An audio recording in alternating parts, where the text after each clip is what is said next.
So, one thing I really want to talk about today is a realization that I made that I think many others are likely making, and maybe they make these realization several times on their entrepreneurial journey. For me, I I heard the term, don't make your business a hobby, like not to think about your business like it's a hobby, but to think of it like it was a business. And so, as much as I wanted to do that, I didn't realize that what I was actually doing was making my personal development or my healing a hobby.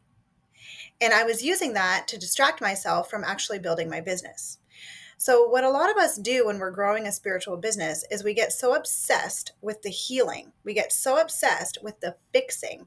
And this is what I was doing.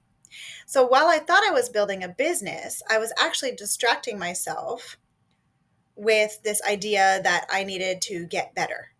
So while I thought I was healing perfectionism, I was actually becoming more of a perfectionist. So I don't know if you're noticing this in your personal entrepreneurial journey, but it's really easy to get trapped in this cycle because when you notice that something's not working in your business, you think that it's because you have to do this inner work.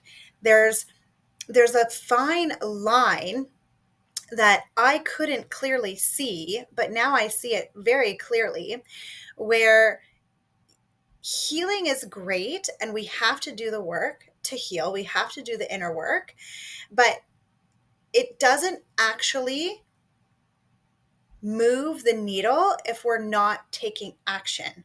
So when we're stuck in that healing phase and we're not actually taking the action to embody the parts of us that we're healing, then we're not moving the needle. So this is where I was stuck for a very, very long time. I'll give you an example. One example for me is I had and still have a very real fear of being seen. Now, I've healed a lot of that because I'm getting better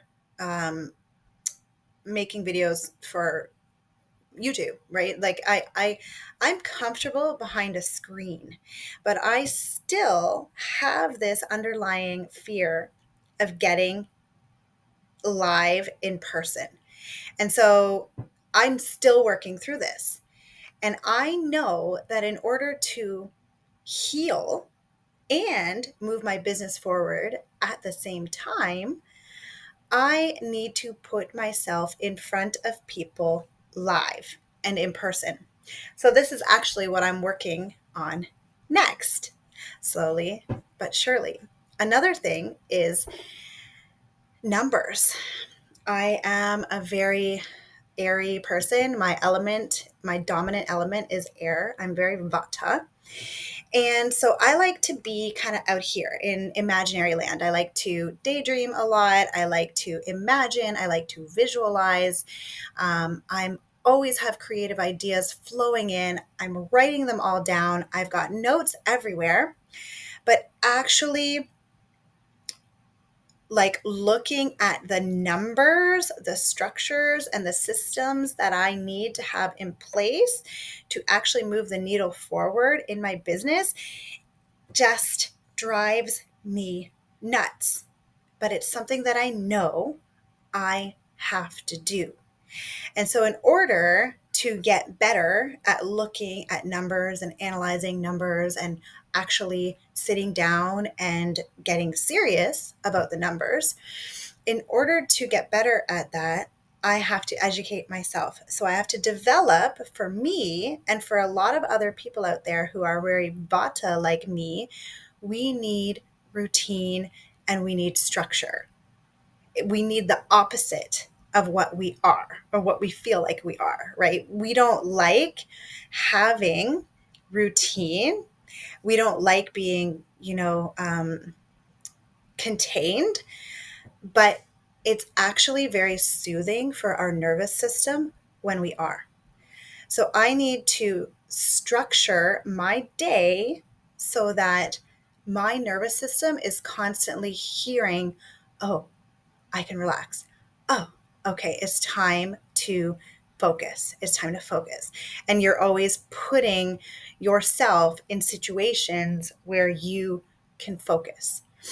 So I hope this was helpful. The main point of today's video is to say, don't get so stuck in the healing or the inner work. While the inner work is great, it doesn't actually move the needle in your business unless you're embodying that inner work.